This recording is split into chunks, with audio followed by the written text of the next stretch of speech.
So the RAC addiction prevention is already preparing actions in the wake of the pandemic.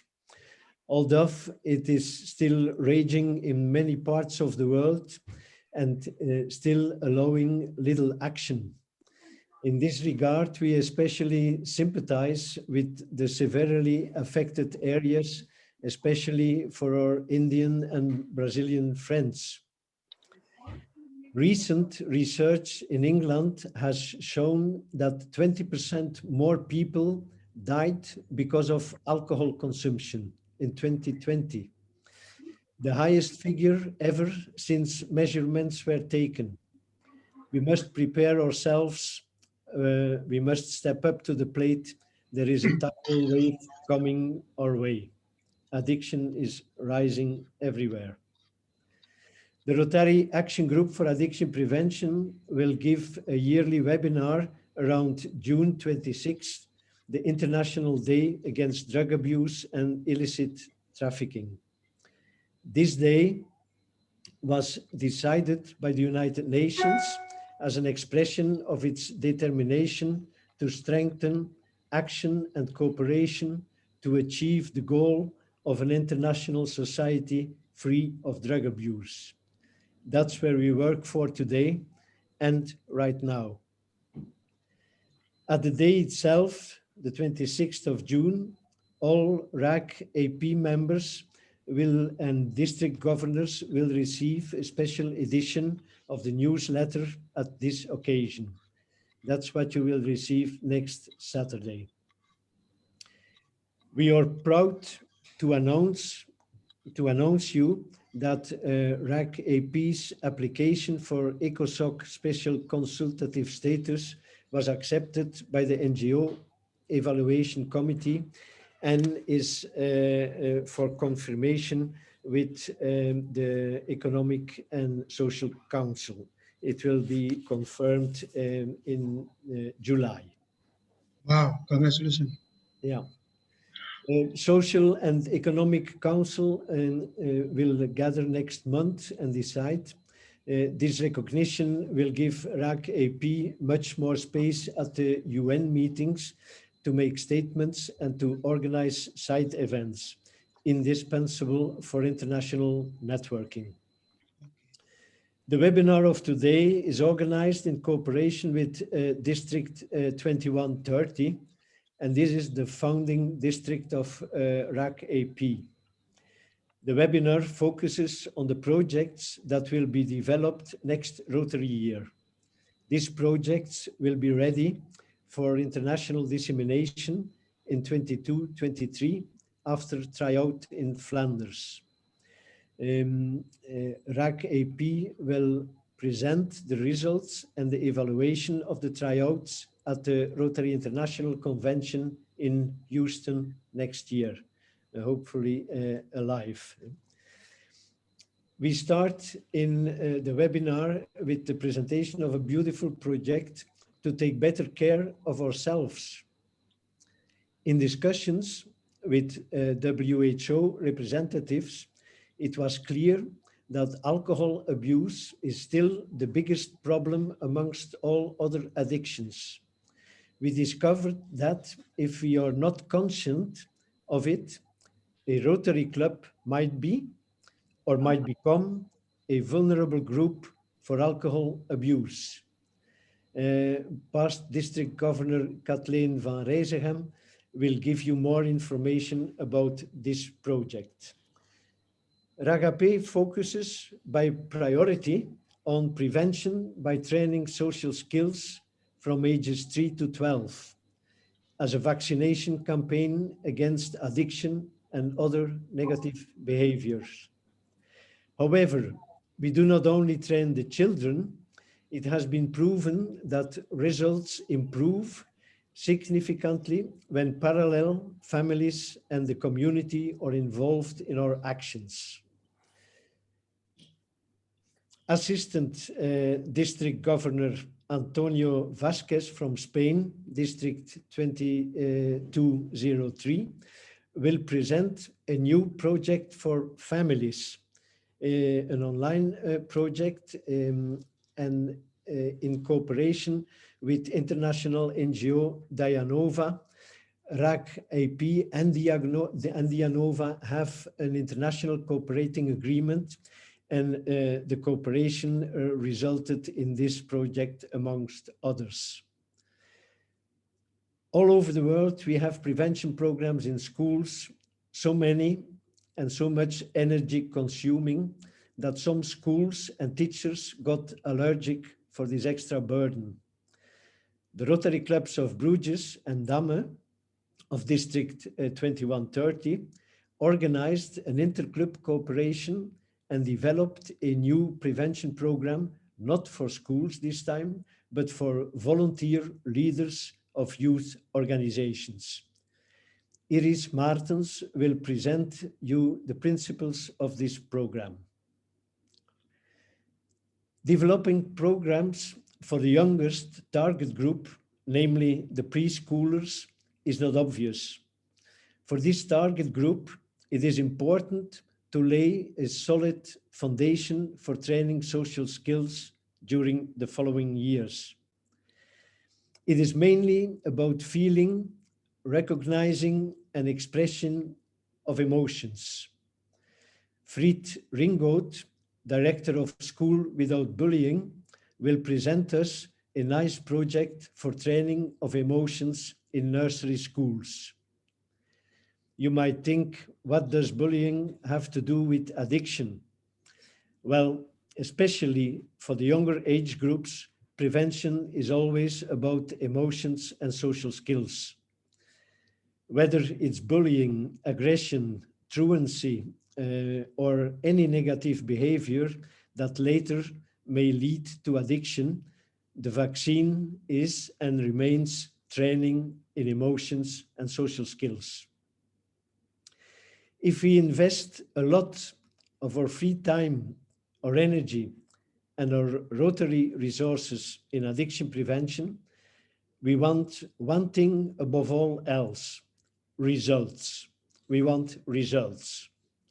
Therefore, the Scientific Committee of RAC AP decided to develop a toolkit to measure, track, and adjust the social impact of Rotary prevention actions on an ongoing basis. The Executive Committee decided to use the financial donations RAC IP receives from Rotary clubs to support projects to use the toolkit for measuring social impact. Professor Lee de Wet of the University of Cambridge will give an introduction on the importance of measuring social impact.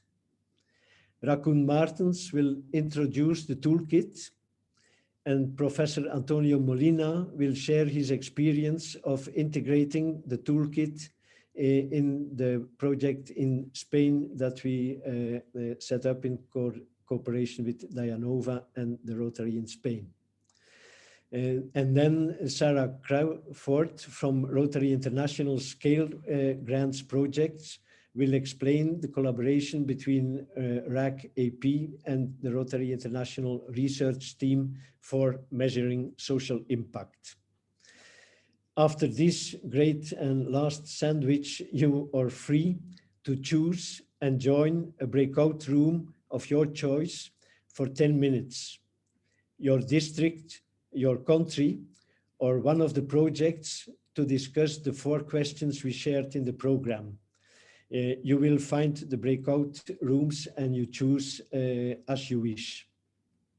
When we come back to the plenary, we expect you, or some of you, to bring up an action item of interest to your district, your country, or your project for which you expect support and follow up from RAC AP.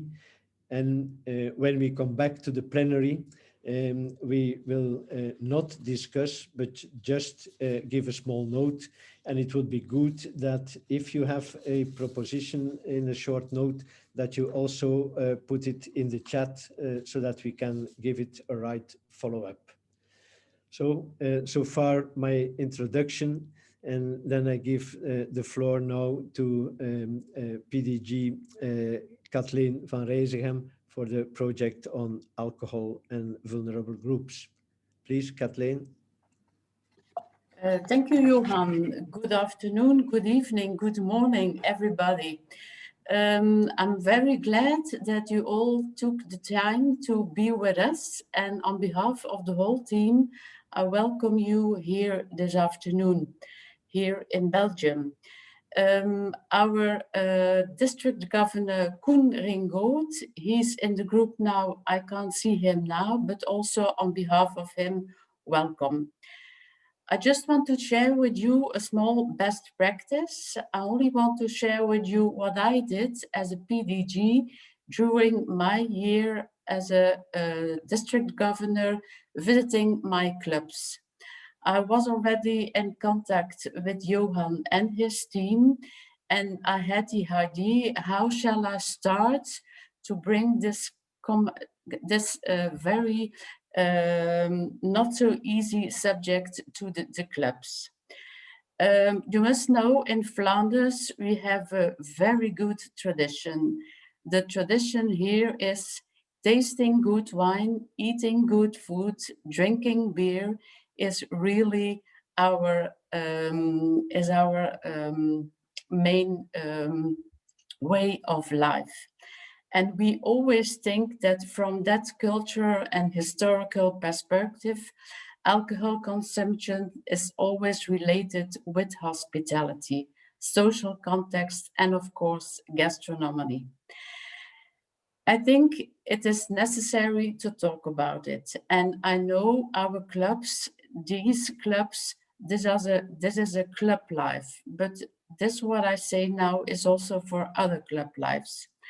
Regular alcohol consumption can always be also outside the clubs, and then it becomes a social drinking. I think it's important that we spoke about this subject, and the subject is sometimes in our clubs. And what did I ask the president when I visited his club? Please serve me and your members an alcohol aperitif so that we can start already talking about the subject. I remember in 2017, 2016, 17, I had a lot of reactions. Reactions in the sense of, what is she asking now? But afterwards, I had a lot of good congratulations and, of course, a good appreciation about this initiative. I think it's important that we, as parents, grandparents, but also partners, and also as Rotary clubs, can give everybody a good practice, but also a good example how we behave. So that's my message to everybody, and especially for the governors-elect. Maybe it's an idea, it's a best practice to start with this initiative. Thank you, Johan, for this intervention. Thank you, Kathleen. As we discussed with the WHO representatives, we will come back on this project after their international days that are starting also tomorrow. And they give it a priority, and they are eager to cooperate with Rotary and Rotary clubs all over the world to have this project going on. Okay, then we move now to the project in Spain, and Assistant District Governor Antonio Vasquez will introduce us to a new program for the training of families in Spain in cooperation with Dianova. The floor is for you, Antonio. Okay. Good morning, good afternoon, good evening, everybody. It's a pleasure to be here. I would like to introduce only myself. My name is Antonio Vázquez Latorre. I am the assistant governor during this year. My Rotary club is Palma Junipero Serra. I live in Mallorca. And during 3 years, I was the Rotary Foundation chairman in my district from 2013 to 2016. And before, I was in the same Rotary Foundation committee. No? So from July, from the next July, I will work like assistant in Baleares for the Spanish Rotary Foundation, special Spanish Rotary Foundation that we have from the 3 districts in Spain. But now I would like to talk about this project that we have prepared, very interesting, about the prevention with family. And next slide, Johan, please. Okay, of course, Dianova is our partner in this project. And of course, the Rotary Action Group for Addiction Prevention, I would like to thank all the support that we have received and we need during the following step, no, in this project. Now, okay, about that, I would like to explain that the main concern that this project tries to tackle are the addiction with and without substances such as gaming, gambling, obsessive use of social network, and so on, and risky behavior. The latter refer to behavior such as disobedience, impulsivity, violent behavior, risky sexual behavior, and so on, are included in the project, as this is interlinked with addictive behavior. It's not about adolescent rebellion, no? It's not like that. We observe new consumption patterns among young people in Spain, being drinking low initiation age, for example, 16 years for alcohol and tobacco, and 18 for cannabis, concerned about the use of technologies among young people, no? So the reality is like that. So next slide, Johan, please. So, and now, so since the economic crisis in 28, Spain did commit major budgetary cuts, and there is less availability of universal prevention programs, and the ones had exist are mostly linked to a school, no? So being family such a key actor in children development, we found that it was necessary to work at the family level, you know, in order to help this family, how they must work with the children with this kind of problems. So the project Together We Grow, it's a universal prevention project targeted particularly at family. And I think that this project is in order to help the family with the children from 8 to 16. So the next step, please. Okay. In the project Together We Grow, it's an only online course. It's 9 hours in total with a different subject, no? Health education, adolescent and their current contact, training in prevention, because more of the family didn't know how they must work in this situation when they found that their children had problems in this kind of addiction, no? And I think it's important training in prevention and detection of the risk factor. Of course, the prevention action plan is important to show and to teach their family. And of course, the last 2 sections is about abilities, capacities, and competencies that we can give to their family. And the next slide, we can find the pilot project. Okay, we will start a minimum of 100 people, 100 persons. So 5 groups 5 group of 20%. The target group, it's parents with children aged from 8 to 16 years old. The implementation is Spain, but not only in Spain. Probably the first step is our country, but all the countries that they use the Spanish language is possible to escalate internationally. And of course, the material, we have the help of the Rotary Action Group, addiction prevention, and of course the Rotary Club that they want to participate in this project. And our intention is the duration of the pilot project is 1 year at the beginning. And now, okay, what is the budget estimation? The budget estimation, it's of course the design of material, teaching section, program evaluation. The total it's 12,500. So per participant it's 125. Our intention that every participant should pay at minimum 25 euros, because we know if the participant didn't pay anything, they don't have the same interest for the training or for the project. So the minimum is 25 euros, and the rest of the costs, the Rotary Action Group will pay 25 overall for the program evaluation, and the rest is for the Rotary local club that they want to participate in this project. Not only with this money, it's possible to participate to send the family or to talk with the school about how many family they are interested in the project. No?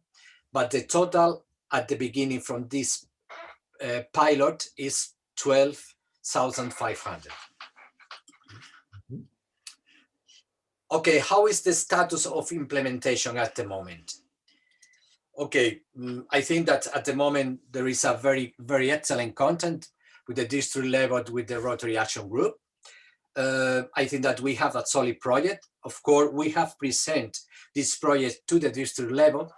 The only problem, in my opinion, is that we have started in May, in the middle of May, we have presented at the district level, and we are, you know, at the end of the Rotarian year. So our intention is to present to the new president, to the new committee of every club in our district as soon as possible. And at the beginning of September, I think that we can start with this project. No? But during this summer, not only this summer, so before the last 2 months, and during this summer, the ANOVA is working with Rotary Action Group, the addiction prevention in this project about the technical details, material, and so on. And our intention is to include this project as a regular project. It's not only for one time. So I would like that every school, every local Rotary club understand that it's a regular project that we can do every year. And our intention that this family associate Rotary with this addiction prevention training. No, I think it's the most important. So our goal is to include this project as a regular project every year. And the final, okay, the engagement of the Rotary local club. Of course, I think that the ANOVA and the Rotary Action Group, we have an agreement, and I think it's the more important thing. And of course, the Rotary Club, when they have known that the Action Group from Rotary International is involved in this project, I think it's easier to understand better, no, the project. But at the end, this project, it's an initiative of the local Rotary clubs. So we want that the ownership of the project is from the Rotary club, from the local Rotary club, and they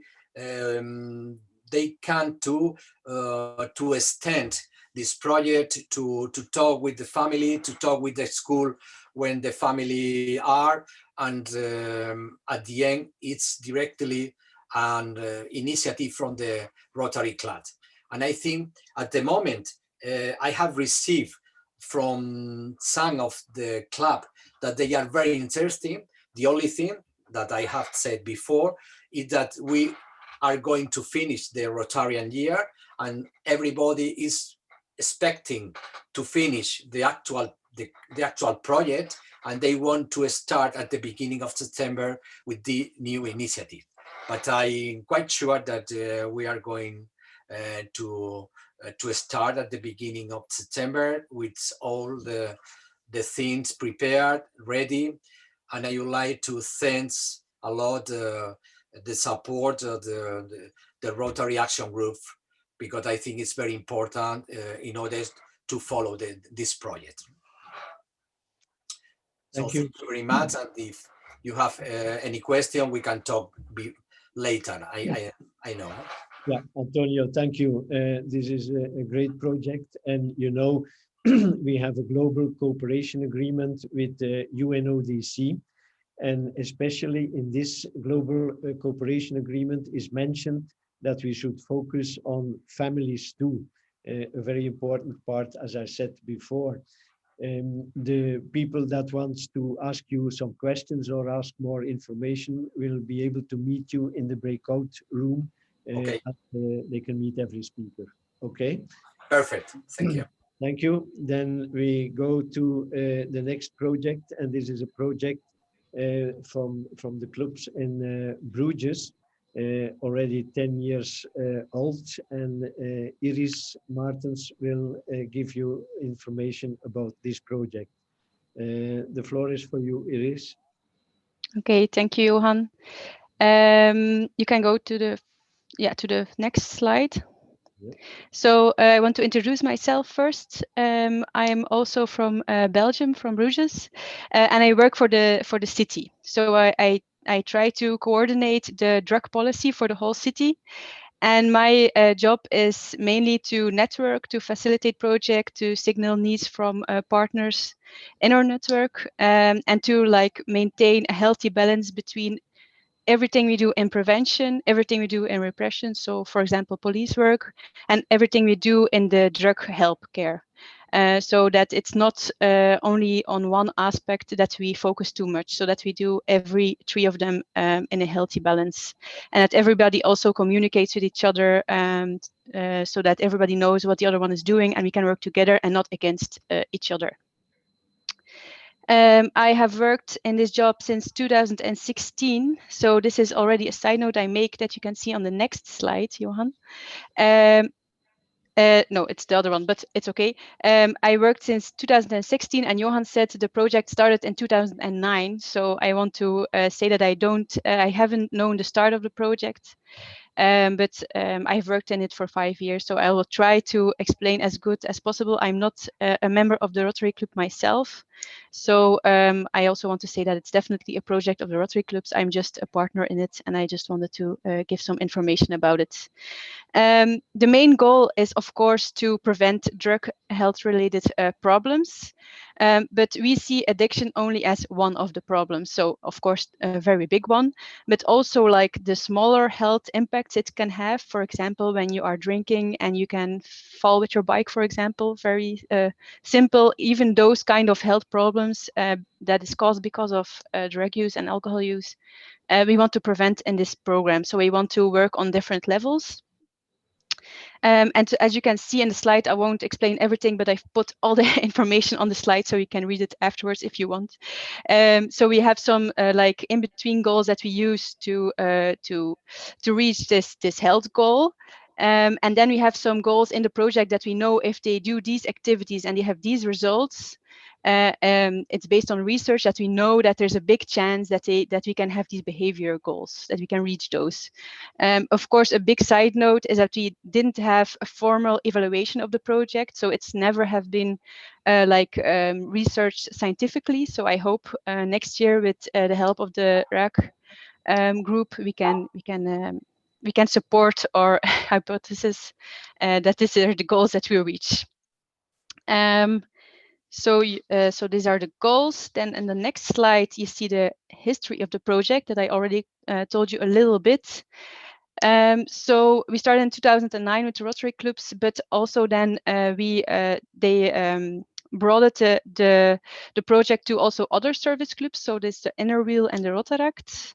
And what is very unique at the project is it's a very good cooperation with the cities. As you can see, that's why I'm here.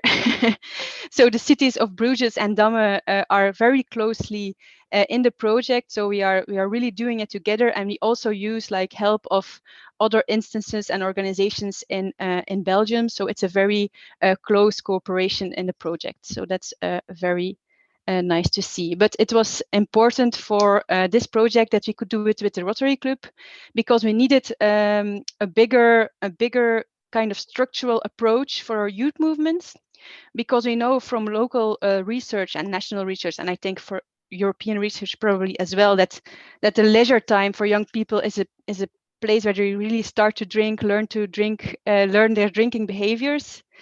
And we have a lot of this culture of youth movements where there's a lot of drinking, and there's always has been this idea that it's a good way to start drinking because you are with friends and older people. But actually, we saw that it can give more drinking problems. So that's why we wanted to focus on that kind of informal setting. But that is also why it's a hard setting to try to reach, because you cannot work with professionals.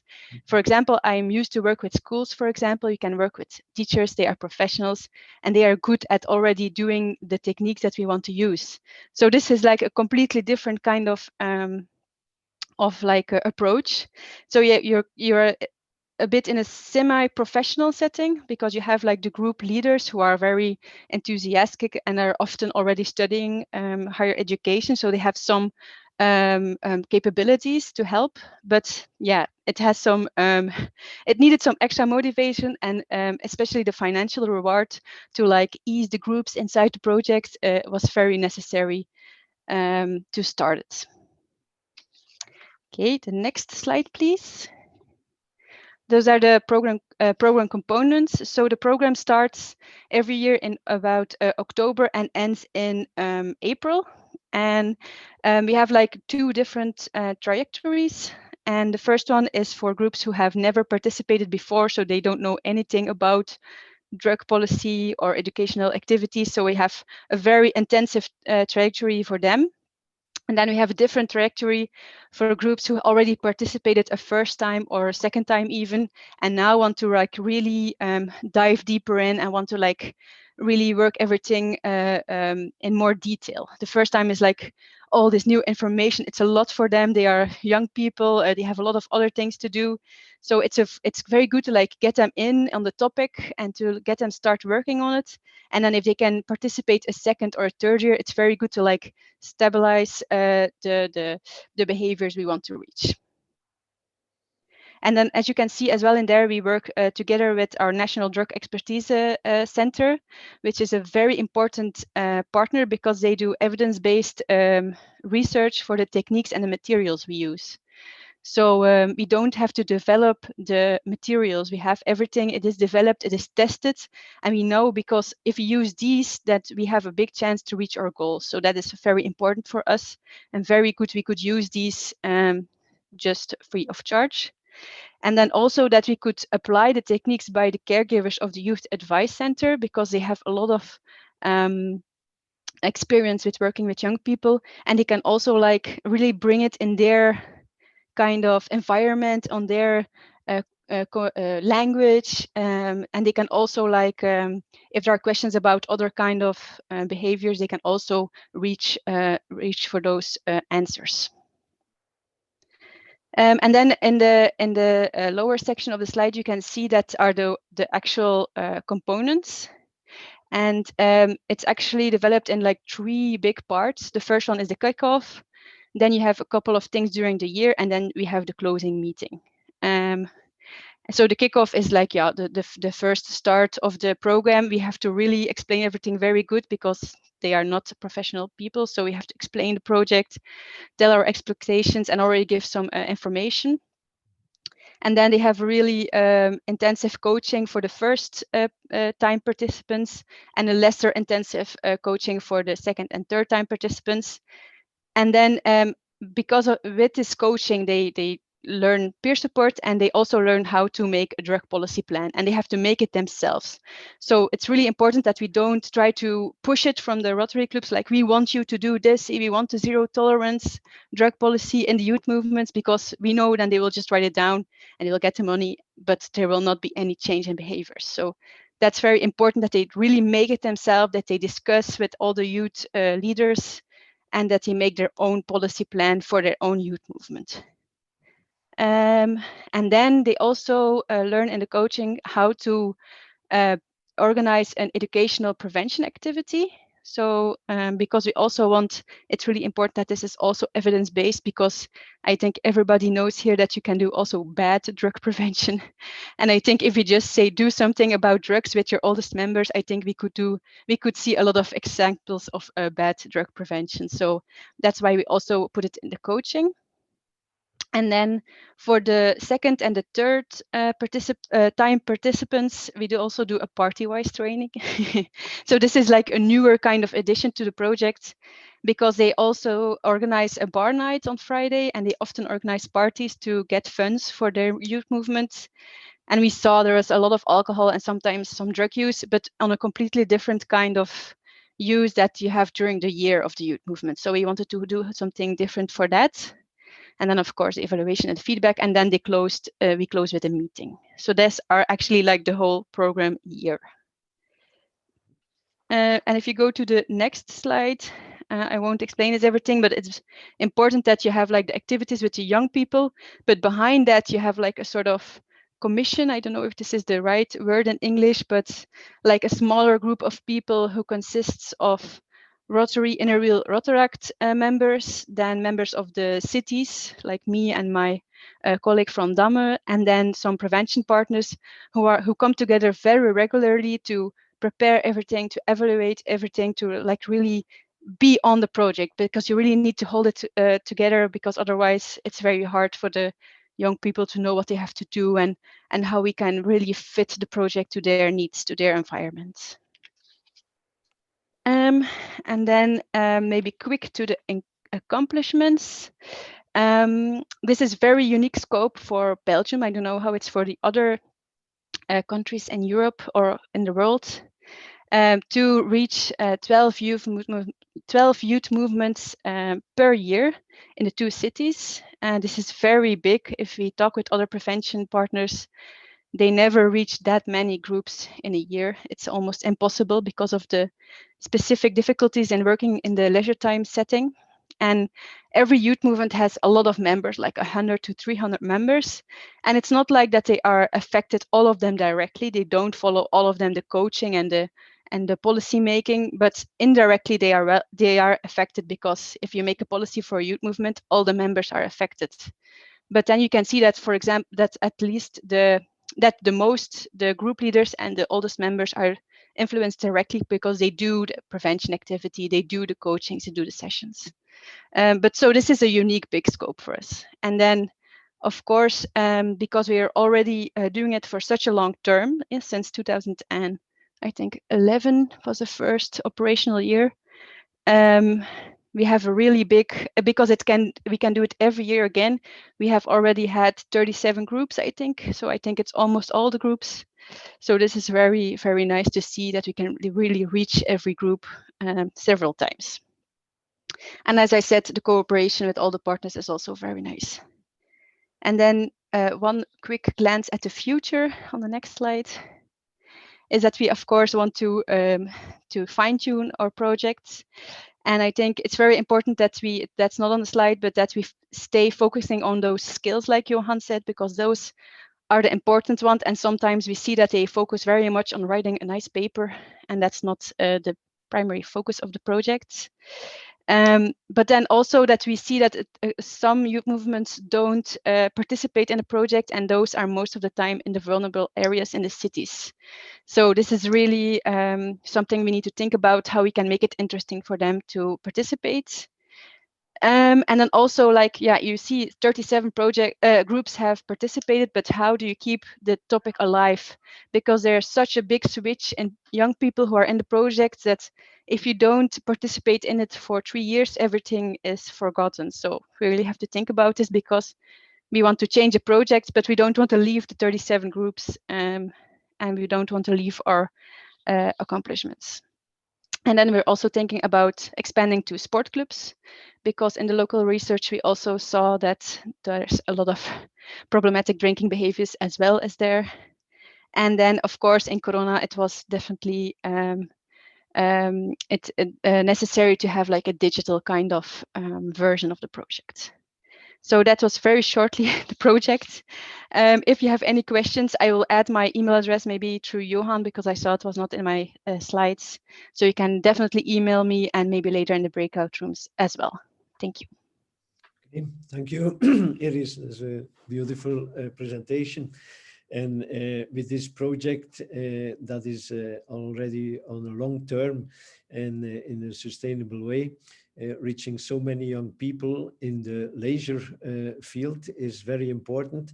It makes me thinking on the Icelandic model, which is praised as one of the best models in the world, is really focusing on organizing the leisure time of young people in a good and structural way, with constructive educational games and so on.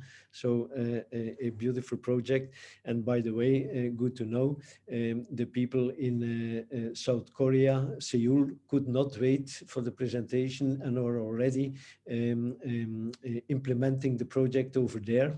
Also, Florida is interested. There will be a lot of interest to disseminate this project at the international level. Thank you for presenting. Then we go to the next project, and I told you already that training, expression, and recognizing emotions is a very big fundament for the later social skill training where we focus on. And Fried Ringold from School Without Bullying will bring us a beautiful example of such a project that we also can use for international dissemination. Fried, the floor is for you. Thank you very much. I do hope everyone can hear me. Yes. What a nice logo. Now, I know I have only 10 minutes, so I put a clock on my back so you can check with me if I'm passing these 10 minutes. You can always cut it otherwise, Johan. School Without Bullying. Thank you very much for having me here. As you said, it could be strange that I'm here with this project, but it's the beginning of everything is communication anyway. And thank you for the opportunity to explain a little bit more about our approach to teaching primary schools children and how to express their feelings. And I think it's an early foundation for training social skills afterwards. Yeah, just presenting myself is Fried Ringold, of course.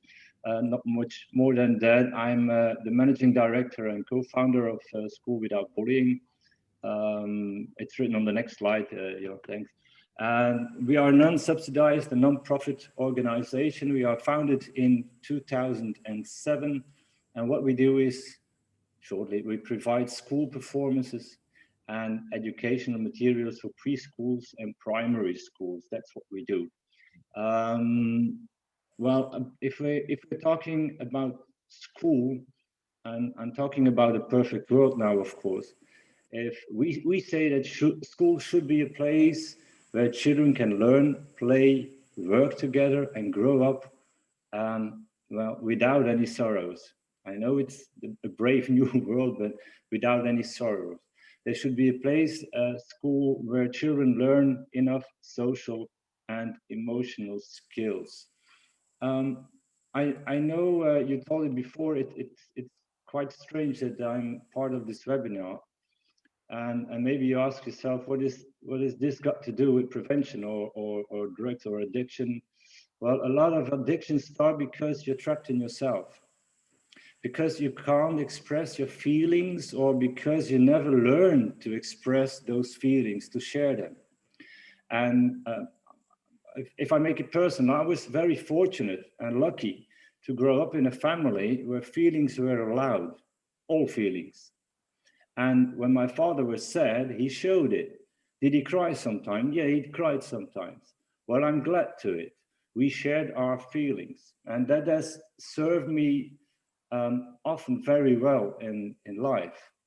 But if you have never learned to describe these feelings, you'll be often stuck, especially towards puberty, when the addiction often begins between 10 and 14 is an age. Well, that's why I'm glad that we are here to explain what we're all doing. Now, I'm not going to go in numbers, in details here. We know that bullying is a huge problem in the whole world. The numbers that I'm giving here is based on the Flemish government. But I know, and we do know that it's in the whole world a little bit the same problem. We know that because every 2 years we participate in the World Anti-Bullying Forum, which was in Dublin. Now it's in Stockholm in November. And often too easily the problem is dismissed as, well, if you bully it, you know, it forms his character, and he must learn to defend himself. It's going to make him stronger, which is, well, I can't use the word bullshit, but I'm going to do it anyway. It's you know, yeah, we hear it every day in every family, even in schools. It'll make you stronger. It doesn't make you stronger. It makes you weaker. Now, what we do is we aim for prevention. Because if you can't prevent it, if you can prevent it, you don't have to solve it afterwards. It's easily as that. So what we do is preventive work on social and emotional skills. We are developing empathy and helpfulness, and discover how to comfort or help someone, and dare to show these feelings and emotions, which often we adults, we struggle sometimes, maybe because we didn't learn it when we were younger. I don't know. But I think it's obvious for us, School Without Bullying, for our organization and everything we do, the group is very important. It's the group that has the power to stop bullying or not. And we have a lot of programs, but I'll pick one out today. And I don't know if everyone can see the video right now, but one of our famous buddies is here, is right here, is our chat buddy Victor, and it's a puppet. It's a puppet. It's not more than that. Hola, here he is, chat buddy Victor, and then people say, how is he gonna change everything? Well, I can tell you, it does work. It does work. We are convinced that you should start very, very young, very young. So it'll become a sort of a natural habit, and to show and name your emotions. And I have to say, one of our effective tools is this friendly guy. It's chat buddy Victor. He's very powerful. Most of the children feel very safe because the puppet don't stand above him like an adult. Puppets think and play and they talk the same level of the child, and that's important. This equality ensures spontaneity and less fear of making mistakes. So a doll stimulates and challenges the children to ask questions or to talk. Now, there are different ways to use this chat buddy Victor. You can talk through the puppet to the kid, but you can also choose to talk to the puppet and invite the kid to be the voice of the puppet. So you can ask at Victor at that moment why his sphere is red, the little ball, for example, and invite the kid to answer what he has survived or not. You see it's green right now. That's what's typically on this little chat buddy Victor. His little sphere can change in color. You can turn it in green or in red. Red is a bad feeling. It's not okay. I'm not feeling well. It's red. And if you have nice feelings, you're feeling good or some good things happen, you can turn it to green. And I hear every time I'm thinking, yeah, that's obvious, that's clear enough, we know, yeah, and what you're going to do about it. Well, the nicest thing is that the children can show how he feels. He doesn't have to tell what it's all about, but he can tell you if he's feeling bad or he's feeling good. And afterwards you can have a talk. Now, the nicest thing of it is it's very universal. It's very international also, because you don't need a lot of words. I'm just checking my time, the clock, you know, right there. I know. I'm just checking if I don't forget anything. With the puppet, of course, there is much more. As you see right now, we've got short story collection. This one is about happy, sad. As you see it, it's very basic, but it helps to children of 5, 6, and 7 years old to name the different basic feelings. I'm sad, I'm happy, I'm angry, or I'm afraid. These 4 things are very important to learn when you're about 5, 6, 7 years old. Yeah, the timing. Oh my God, I'm so bad in this. Now, it's terrible. Now, School Without Bullying, we've got, just to explain a little bit, we've got 3 other plays for the age of 6 to 12 years old. We've got a lot of material, books, comics, kamishibai stories, and so on. I'm not, it's like a commercial when I'm talking here.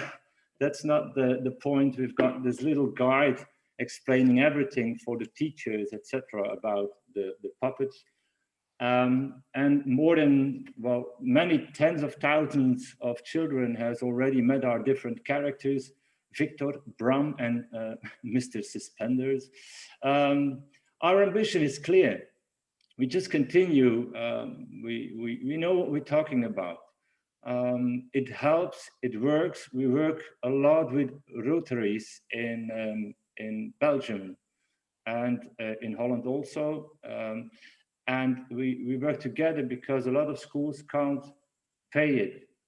And so it's very nice and easily for these schools to cooperate with Rotary to bring it right back in the schools. Our ambition is right now to distribute this lovely Victor hand puppet as the emotion puppet together with all our other prevention tools. And as I said, a lot of Rotary clubs are a partner to bring our projects to schools, and we are very grateful to it. And what we see today and what we hear now is getting even more of this. I want to thank you very much. Maybe we can talk later. I hope that the clock was right. Yeah. Well, thank you, Fried. Anyway, people can meet you in the breakout room. Yeah, that's it. And we agreed to cooperate for further international dissemination. And we really want to integrate this topic and this model for the lowest age groups, because it starts all with the expression of the emotion. Without this, you cannot build up the social skills we really need to train in the years of the primary school. So we will work together to see what the best solution will be there. Okay. Thank you. Thank you all. So now I invite Professor Lee de Wit from the University of Cambridge, Department of Psychology, to introduce us to the field of social impact, which is very important for our future. As I said, we want to be sure that our energy, our money, and our time give results. The floor is for you, Professor de Wit. Thank you very much for the invitation. So yeah, I'm a lecturer in behavioral science and political psychology at the University of Cambridge. I'm going to give a very basic introduction to some sort of behavioral science principles for measuring social impact. I hope these aren't too patronizing, but I hope it'll be a useful introduction. If you go to the first slide. Or do I need to share my slides? I did not got your slides. Okay, shall I share my screen? Yes, if you can. think you'll have to enable me to do that. I will.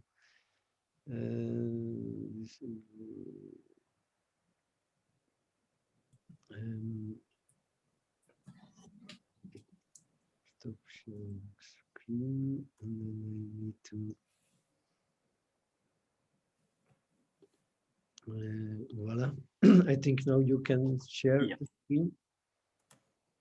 Yes. Great. Okay. So measuring social impact, one of the most basic ways in which you'll do that is with a randomized control trial. And the basic idea of a randomized control trial is something that you'll be familiar with, we'll all be familiar with at the moment, because of course it's how the vaccines have been evaluated, or at least it's one of the final steps on evaluating vaccines. This is a slide from Oxford University and explaining how they've established the utility of the Oxford AstraZeneca vaccine. And with a randomized control trial, of course, what is critical is that you are randomizing people to one condition or another. And one of your conditions is a control condition of some kind. So you want to give your intervention randomly to a subset of your participants, a subset of schools it might be in this instance, but you also want to randomly assign people to some kind of control condition. And that's really important to check that there isn't just some trend over time that means that these things would have improved without your intervention. Also, really the gold standard is for that control condition to be an active control condition. And I think this is one of the things that's most often missed in measuring social impact, in measuring behavioral science, is that your control condition ideally should be some other intervention that you anticipate not being as effective as your active intervention. If you really want to know that the things that you're doing are the things that are making a difference and be sure that what you're doing is going to generalize to other contexts, then ideally you need to be comparing what you're doing to some kind of active control condition where you're intervening in some way, because even the act of people knowing they're taking part in a study could increase people's motivation. So if you really want to know that it's your intervention that's made a difference rather than just the fact they're taking part in a study, you ideally need some kind of active control condition. I'll just give one illustration of a study that's done this by Banerjee, who's recently won Nobel Prize in economics for this work. This is looking at vaccine uptake in India pre-COVID times, so issues with the take-up of vaccines in northern India. And what he did in this study is that he developed some information that was thought to be persuasive in getting people to take up the vaccine. And he either gave it to random individuals in different villages in North India, or he tried to identify key community leaders in those villages. And in that condition, the information went to those key community leaders. And what he found was that the information spread in the wider community was much higher when the information was first targeted to those key community leaders, and then that there was a higher uptake in vaccinations in villages in that condition. So really nice illustration of how something very complicated, social influence, with a really important outcome like vaccine uptake can be integrated within a kind of randomized control trial implementation. Now, randomized control trials aren't always possible.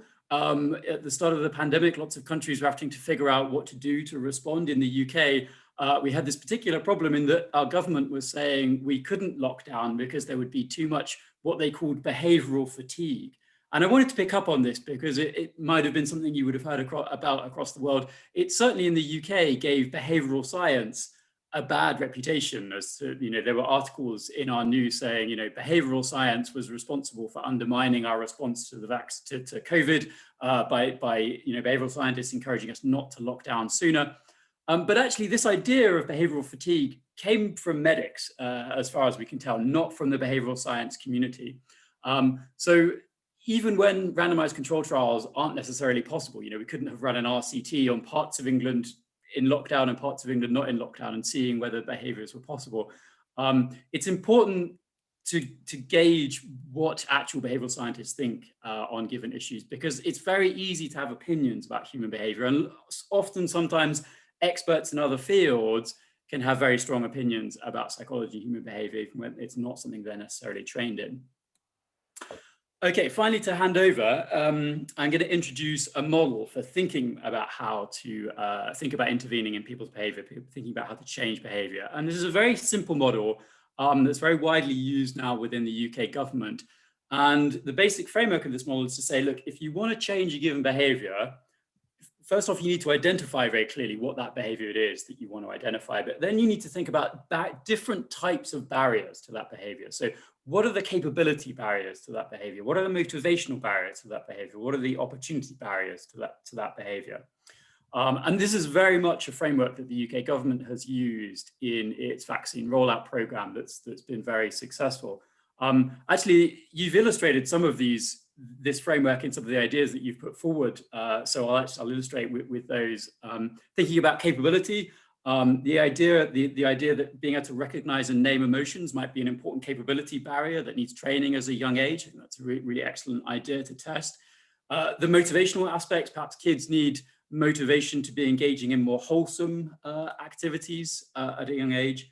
Opportunity barriers, perhaps kids need opportunity to have contact with good role models for how to consume alcohol responsibly. So even when an RCT isn't possible, or when you're in the initial stages of developing an intervention program, the COMBI framework can be a very nice way of breaking down the kind of different barriers that might be in place to changing a particular behavior. Okay, I will finish there.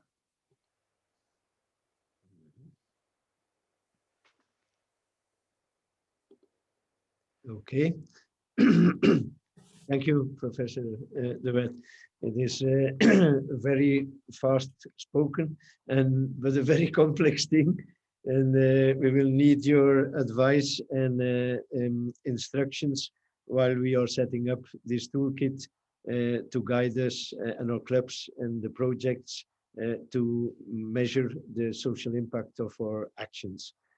Thank you for your presentation. I will share now another screen with the presentation of Raccoon, who will present us the toolkit. And when I find... You can click on slide. Here, okay. There's a menu slide. Yeah, you pass by it. Here, okay. Yeah. And then, oh no, sorry, it's view, more to the left. Okay. Yeah, and then present. And then present, okay. Voila. Okay, thank you, Johan. Thank you, Lee, for the introduction in behavioral science, which is helpful. So I can skip a few of those difficult slides myself because you so nicely explained it. So hello, everyone. I'm Raccoon Martens. I'm a PhD candidate in psychology at the University of Cambridge. And actually, together with Professor Lee De Wet, we co-founded the Cambridge University Behavioral Insights team, which especially tries to translate science into real impact projects. And look at that discussion on how you can best do that. I'm also co-leading the project on designing the RAG-AP Impact Toolkit, which I'm presenting here now. Okay, so with Rotary, we do so many great projects.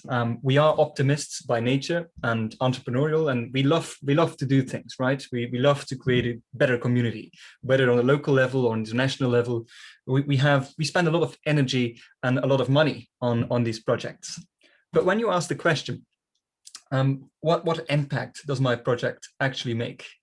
And especially if you ask for evidence for your statements, we all think, okay, our project, next slide, Johan.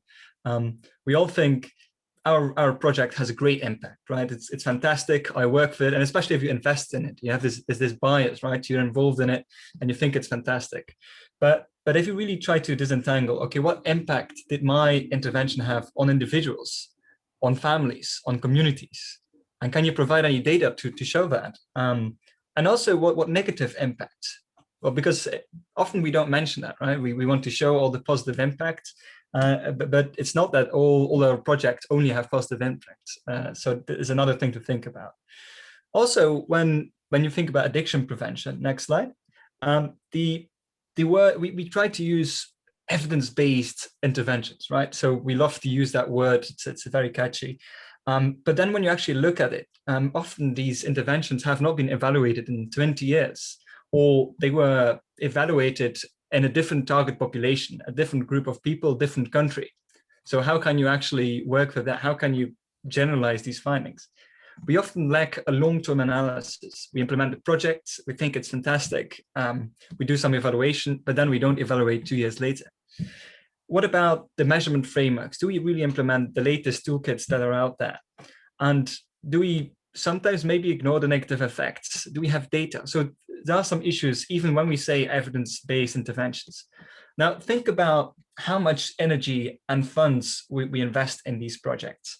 Do we really get the value for money or value for our energy in an investment? Next slide. Imagine that for each project, we had a clear indication on what the impact is on the community and what the quality of evidence is for their impact, and that you could label almost each project in a bronze, silver, or gold project. Now, next slide. With the toolkit we're developing, we're trying to actually get everyone into this gold status. It's not a rule book. It's not that we want one project necessarily to be outstanding and the other one we deposit because it doesn't have proper measurements. No, what we're trying to do here is help you or help the Rotary Action Group on Addiction Prevention to get to that gold status if they want to. And this toolkit, through multiple steps, try to explain on how to set up a project, or if you already set it up, how to design an impact measurement framework and more. Next. So first, the first part of the handbook talks about setting up a community coalition, which basically encompasses a large range of different sectors in your society, so that you don't only measure or collaborate with people with very specific subsection of society, but really that you have the whole picture. The second step, we try to look at a proper needs assessment. What does the community need? What do the individuals need? What do the families need? And what does the community need? And for that, we use tools that stem from the Rotary community assessment tools that are already available, but also the latest science, such as the COM-B model that was explained by Professor Liedewitz. Now, third, we of course think about developing this impact measurement plan. We want to look at the positive and the negatives. And you have to think about this before you implement the project. Too often we think about it after we've implemented the project, but then it may already be too late. Next. The project implementation phase, there's limited guidance there in the handbook because more is about the preparation and then the afterwards. The fifth step is one of the most important ones, a continuous evaluation. We want continuous data. We want to see what results we're getting, what impact we're making on that community. And so this handbook has each of these chapters and tries to explain and help each Rotary project to accomplish that. So how do we do that? So in a nutshell, what we try to encourage now, all the projects linked to the RAG AP, to have a local impact officer or someone who's responsible for the implementation of the toolkit and the data and for the writing of impact reports. So someone solely responsible for that.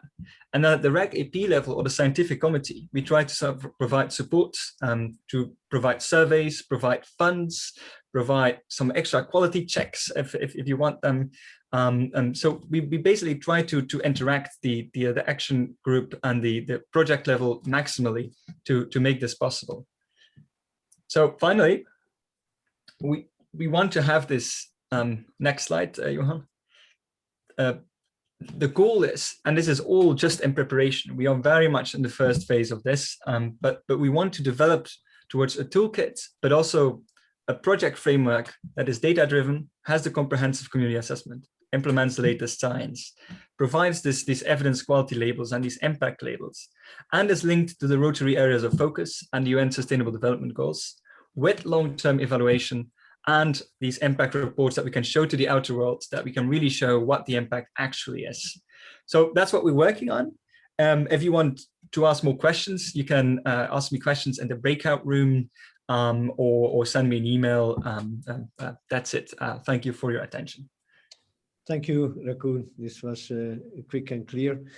Let's move to Professor Antonio Molina, who is assisting the Rotarians in Spain while implementing the toolkit in their new starting project. The floor is for you, Antonio. A lot of thanks, Dr. Martens. I'm totally honored to be here, and I would like especially to give thanks for the opportunity to present, because I'm going to talk about the Dianovas project of universal provision for families. And if it's possible, I would like to congratulate Antonio Vázquez for the wonderful presentation he has done about the project. A lot of thanks, Antonio, really, because he has presented in a very brilliant way the project, because the idea of the project is to help people to have skills and competencies if they need, maybe they don't need it, but if they need to face the problem like with addictive behaviors. So what we want to do, and what is connected with the toolkit and with the presentation that has done Raku Martens and also Professor Delit before, is to integrate the evaluation toolkit into the project. So we don't want to make an evaluation of the project. We want to integrate the evaluation into the project. So it's a total different focus what we are talking about. What we want to do, what we are doing, because that's what we are doing now, is into the matrix of the program. We are integrating the matrix of the evaluation. So we don't need to stop the program to evaluate what we are doing. We can continuously analyze, we can continuously measuring the processes and the results of the program. So we want to detect outcomes and outputs of the project, not only to detect the results and to present for sure the results that we have to do it. So it's not a problem that we have to do, but we want to integrate, we want to embed the evaluation into the project, because it's important, is the added value of one program, as said Raku Martens before, not only to be evidence-based, to have continuous data, to check that your project, that your program is really useful for people. So for sure, we are going to use criteria to integrate the toolkit into the program. We are going to use for sure the efficacy to detect if we are achieving our results and the ability of the program to reach the program goals, because we need to know if the program that we want to do is going to achieve its own goals, or if we have to change any aspect of the program. But we also want to measure if the program has got enough relevance or recognition in its local and national context. It's very important, this sense of community coalition and the need assessment. If maybe what we are going to do is technically is the proper way, but if it's not in the way that the people needs, it's not useful for the people that we want to offer our expertise and our knowledge, because Dianova has been working last 4 years in the addictive behavior sector. So we have to transfer this expertise and this knowledge to people that right now needs this expertise. For sure, we need to check the dissemination of the project, but we need to check the dissemination of the project in different levels, in levels of different audiences, with different means, with different channels, and with different languages. I understand, for example, that when we are talking about evaluation, if we are talking in one more technical forum, like a congress or a conference, we can talk much more about the specific concepts and criteria. But I understand that a lot of people are not interested in evaluation. Maybe only 3-4 persons are so interested in this topic, and then maybe the other ones think that it's a boring topic. And I totally understand it's not a problem for us. So also we need to check the sustainability of the program.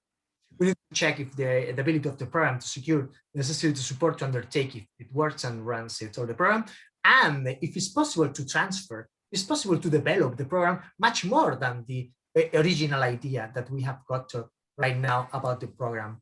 And also, for sure, when we're talking about social impact, it's very important what has said Raku.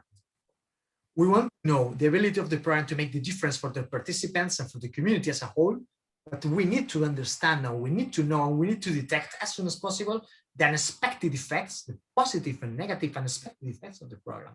The positive effects to integrate them into the program, and the negative effects to correct them as soon as possible, and trying to avoid any kind of iatrogenic consequences of the development of the program. So that's the idea when we're talking about the social impact of the program. When we're talking about the evaluation of the program, we're talking about the introduction of the toolkit into a project. It's not to make an evaluation of the project. It's not to make an evaluation of one program. It's to integrate indicators, to integrate a structure of evaluation into the project, and trying to continuously make the measures and analyzing the measures, trying to correct as soon as possible the design, the implementation, and for sure, the results and the products of the project. So that's what we are doing right now. We are now in the moment of designing. We are designing the program. We are in the first etapa. So we are now detecting what kind of aspects in the design can be adapted or can be transformed into the basic needs of the people that are interested in the project. And then when we will start to implement it, as I've said before, Antonio, probably from September, October, we will start to find and to check what is working, what is not working, what can be improved, what can be corrected, or what can be deleted if it's necessary. So that's what we are doing now. That's what we want to do. And but I think that the most important sense is that it's not talking about to make any kind of assessment, it's to integrate the evaluation into the program. So thanks again. I think it's wonderful to find a group of persons that are interested in the evaluation of the programs, and not only to present in one moment in a picture, to create one film, one movie with movement, trying to achieve 2 points that can be adapted for the people. Thank you very much. Thank you, Antonio. Thank you. Indeed, we are not only focusing anymore on having projects, but having projects with a result, and the cooperation with people from the academic side involved in every project we do is one of the aims that the Rotary Action Group Addiction Prevention will take care of. Not obligatory, but helping where we can and using what is what people can are ready for, because also the integration of this scientific way of following up needs to grow into the process. We will need many years for that, but every step is a good step. Thank you for joining the group, and we will continue our cooperation pretty soon. Thank you. Thank you. Then now we go to Sarah Crawford. We have through our vice chair, Gulam Vahanvati, we had contact with the Rotary International research team. And so we learned to know Sarah and Rachel, and we had some meetings, and we are looking together how to improve from both sides the way of measuring the social impact of our actions. Sarah, the floor is for you. Great, thank you so much. Thank you for inviting me to participate today. I'm so happy to be with you. And as shared, I work on the Rotary Programs and Grants team in close cooperation with the Research and Evaluation team at Rotary International. You can go ahead and advance. Yep. Many of you who are involved in the Rotary world directly have seen that we released a strategic action plan, and those objectives fall across 4 key areas, and one predominantly being increase our impact. I joined the Rotary team last summer to be part of the group that helped shape what increase our impact means in the Rotary world. And as you can see, we've circled one of those key actions is improve our ability to achieve and measure that impact and share it with the rest of the world. That also fits in how we intend to expand our reach. We want to build more awareness of our impact and brand and make sure that people around the world understand the relevance and strong action of our members across the world, across the areas of focus. And not least at all, because one of the ways that we need to do this is under increase our ability to adapt, and one is to build a culture of research and innovation and willingness to take risk and acknowledge where things are working and where we can improve constantly. And these are all pillars of leadership in general, but the Rotary team is taking each of these action areas very seriously and hopes to roll out new tools, new resources, and new ways for clubs and RAGs and districts to engage in what is impact. You can go ahead and advance. So some of the current activities that we have going on is an impact strategic initiative. I'll go into that a tiny bit. we have already written into what we are required to do is a grant model evaluation every 5 years and looking at the grant making activities of the Rotary Foundation. I was brought on to lead Programs of Scale, which is the newest grant initiative of the Rotary Foundation, awarding a $2 million grant to an evidence-based program. And thank you, Raccoon, for highlighting some of the faults with relying on evidence-based, but I hope to go into that a little bit more. And then again, how we are working with RAG AP and other member-led actions is really learning from where they or you all are pushing forward impact initiatives. The Social Impact Toolkit is a really interesting tool that we hope to learn from and understand if that in turn could be scaled across the Rotary world, across the different areas of focus and across the different levels of member-led action. Go ahead. So the Impact Strategic Initiative is really a way for Rotary to develop a more shared understanding of what is monitoring, evaluation, and some of the research and learning concepts across all of the levels of membership, across all of the geographic, cultural areas, and service orientations of our members, and develop some systems and tools that can help our members across the world interact with what is measurement, what is evaluation. So again, the Social Impact Toolkit is really relevant in how the RAG AP is pushing forward what is impact in your programs. Go ahead. The grant model evaluation, again, is required through the foundation. It's in our code of policies, and we are moving into a more dynamic evaluation process. I think those of you who have been members for quite some time have seen some changes in the grant model for the foundation. And so in the past, it was, do the members understand the new grant model? We're moving a little bit more in, are we achieving what we wanted to achieve through changing how we grant across the foundation and getting feedback from sponsors, DRFCs, DISC, cadre members, and learning and then reproposing in new tools and processes for the grant process at Rotary. Next. Oh, I think it's skipped.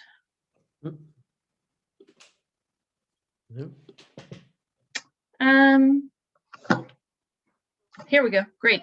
So, and then what I mentioned that I'm leading at the Rotary Foundation is Programs of Scale. And those of you who haven't heard of it, we launched last year and we have awarded our first program of scale for the Rotary Foundation. Go ahead and advance. But the vision of Programs of Scale is to provide Rotary members with large scale, high impact funding for high impact projects that both attract new partner organizations or build on existing partner organizations and provide learning to inform other member-led action on what can have greatest impact across the Rotary world. And really, to sum it up, what we have accomplished with polio is extraordinary. And that could be seen as the original program of scale, growing from club level, district level, to regional, to international action that unite Rotary members across the world. And what can we learn from how Rotary has worked in the fight to eradicate polio, and start applying that to new actions and initiatives to inform the future of Rotary. Go ahead. So Programs of Scale is a competitive grant award of $2 million to support longer term, so through interventions that are 3 to 5 years in length, based in evidence, and evidence can come from various sources, but should be used to inform those actions that are going to be taken. And if we really wanted to get into it, if there is strong pre-existing evidence, there is not necessarily need to replicate a randomized control trial.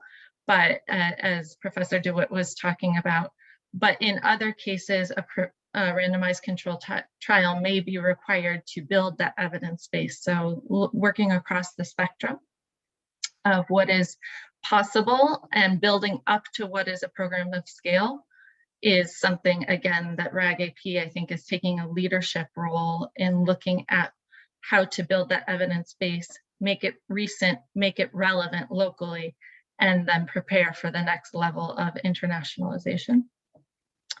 But that the programs themselves also need to be locally relevant and fit within the institutional structures of that setting and the needs of the intended beneficiaries. A program of scale also needs to be ready to grow, so ready to both absorb what that new program is and be sustainable beyond the program, so continue to grow without the foundation funding, and be implemented according to a strong theory of change. That theory of change should be based in some level of evidence, but also have integrated monitoring and evaluation and learning into the design of the program itself. Next. And last but not least, what I think I'm here to highlight more is that in the collaboration with RAG-AP, and we've started meeting more regularly to talk about how the toolkit is shaping what the results of the toolkit are, as both rolling out a new programmatic tool, as well as what are your members of RAG-AP learning through implementing the toolkit about addiction prevention that can be informing future programming and future projects across the Rotary world. Will be very interesting to track, participate in, learn from as we look at the different models of supporting member-led action. Could other RAGs adopt a social impact toolkit is a good question that we have. But also, how can the learnings of what the toolkit has provided and the learnings of projects across RAG-AP inform member-led action in addiction prevention and strengthen the work of Rotarians around the world? So I think with that, I'd love to say, and that was my slide that should have been removed. Okay. Thank you Yeah. all, and happy to answer any questions as well. Thank you, Sarah. Thank you. It is an honor to have you in our group and to cooperate with you.